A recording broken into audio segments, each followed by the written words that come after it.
आज ही Doubtnut app download करें। Doubtnut पर अपने सभी गणित, रसायन विज्ञान, भौतिक विज्ञान और जीव विज्ञान के डाउट्स का करो सफाया। बस प्रश्न की फोटो खींचो, एक ही प्रश्न को क्रॉप करो और तुरंत वीडियो सोल्यूशन पाओ। अभी डाउनलोड करें। इस क्वेश्चन में हमें गिवन है कि चुंबकीय क्षेत्र B में वेग v से गतिशील q आवेश वाले कण पर लगने वाले चुंबकीय बल का परिमाण क्या होगा। तो जैसा कि हमें पता है, अगर कोई भी आवेश इस तरह से है, कोई भी आवेश हम मान लेते हैं q है, इस तरह से कोई भी आवेश q है, वो क्या है, v वेग से गति कर रहा है और ये अभी क्या कर रहा है, एक समान चुंबकीय क्षेत्र में, जो कि क्षेत्र क्या है, इस वेग के लंबवत है।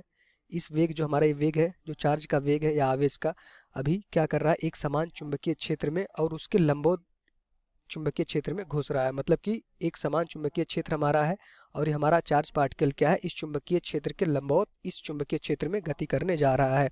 तो जैसे ही ये हमारा जो चार्ज है, जो हमारा आवेश है, ये इस चुंबकीय क्षेत्र में घूमेगा, तो उसमें चुंबकीय क्षेत्र में घुसने की वजह से उस पर एक बल लगता है। उस बल को हम क्या कहते हैं, लॉरेंज बल। जैसे ये वेग इधर जाएगा, तो यहाँ पे देखेंगे कि हमारा जो भी चुंबकीय क्षेत्र है और वेग है, दोनों एक दूसरे के लंबवत है। हमेशा याद रखिएगा कि बल अभी चुंबकीय बल तभी लगता है जब हमारा वेग और चुंबकीय क्षेत्र B क्या हो, एक दूसरे के लंबवत हो। अगर एक दूसरे के लंबवत होंगे तभी हमारा चुंबकीय बल लगेगा। अगर लंबवत नहीं है तो हमारा चुंबकीय बल क्या हो जाएगा, शून्य हो जाएगा। तो इसलिए हमने कहा चुंबकीय क्षेत्र अभी क्या है, एक समान चुंबकीय क्षेत्र अंदर की तरफ है और उसमें कोई एक आवेशित कण जो है गति कर रहा है चुंबकीय क्षेत्र के लंबवत। तो उस पर लगने वाले बल की वैल्यू क्या होती है, F equal to Q V cross B. अगर ये क्रॉस प्रोडक्ट हटाएंगे, क्रॉस मतलब गुणे का, ये क्या होता है, सदिश फॉर्म होता है बल का। तो यहाँ से देखेंगे कि Q V B sine theta, ये हमारे लगने वाले बल की फॉर्मूला होता है। साइन थीटा क्या होता है, थीटा हमारा चुंबकीय क्षेत्र और वेग के बीच में, चार्ज के वेग के बीच में कोण होता है। अगर थीटा की वैल्यू क्या हो जाए, 0 डिग्री हो जाए, मतलब कि यह दोनों एक दूसरे के परस्पर समांतर हो जाए, तो यहाँ से हम देखेंगे बल की वैल्यू शून्य हो जाएगी। क्यों शून्य हो जाएगी, कि साइन 0 की वैल्यू 0 होती है। अगर थीटा की वैल्यू क्या हो जाए, 90 डिग्री हो जाए, तो यहाँ से देखेंगे कि साइन 90 क्या होता है, 1 होता है। तो यहाँ से जो बल की वैल्यू आ जाएगी क्यू वी बी। इस केस में अगर थीटा थीटा क्या होता है, हमारा चुंबकीय क्षेत्र और इस वेग के बीच का कोण होता है। इस केस में देखेंगे अभी चुंबकीय क्षेत्र हमारा तल के अंदर की तरफ है और हमारा जो वेग है उस तल से लंबवत की दिशा में एक्स अक्ष में जा रहा है। तो दोनों के बीच अगर हम कोण देखेंगे तो 90 डिग्री बन रहा है। तो इस केस में बल की वैल्यू क्या हो जाती है, क्यू वी बी। अब इस बल की दिशा हमें निकालनी हो तो हम क्या करते हैं, वी की दिशा में अपनी उंगली करते हैं और चुंबकीय क्षेत्र की दिशा में उंगली को घुमाते हैं। दाएं हाथ के रूल्स लगाते हैं फ्लेमिंग के।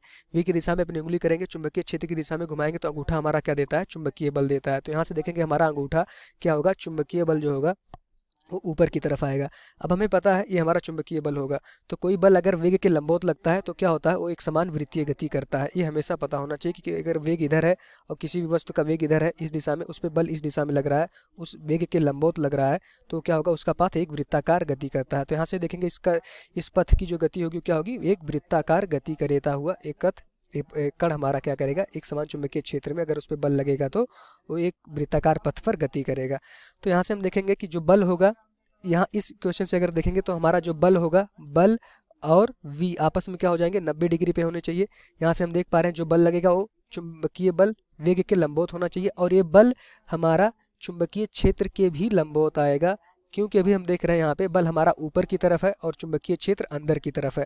अगर इसको और अच्छे से समझें, हम कह देते हैं कि हमारा जो वेग हमारा x अक्ष में है और बल हमारा क्या है, y अक्ष में। ये हमारा बल है, बल हमारा y अक्ष में है और ये हमारा जो वेग है उसको हम कह दे रहे हैं x अक्ष में है, जो यहाँ से हमें दिख रहा है, ये हमारा वेग है।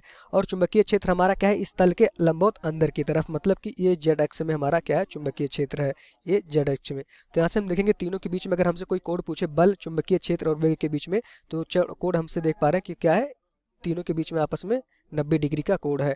तो यहाँ से जो भी एक तीनों के बीच में अगर 90 डिग्री का कोण बना तो क्या होगा, एक वृत्ताकार पथ पे गति करेंगे और वो पूर्णतः वृत्ताकार पथ होगा, एक समान वृत्ताकार गति होगी।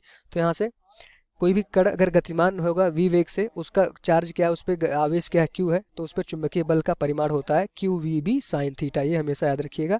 और इसके हमने पूरी ज्योमेट्री समझाई कि v और b हमेशा लंबवत होने चाहिए, तो जो बल होगा वो भी हमारा v के लंबवत होगा और चुंबकीय क्षेत्र b के लंबवत भी होगा। Thank you.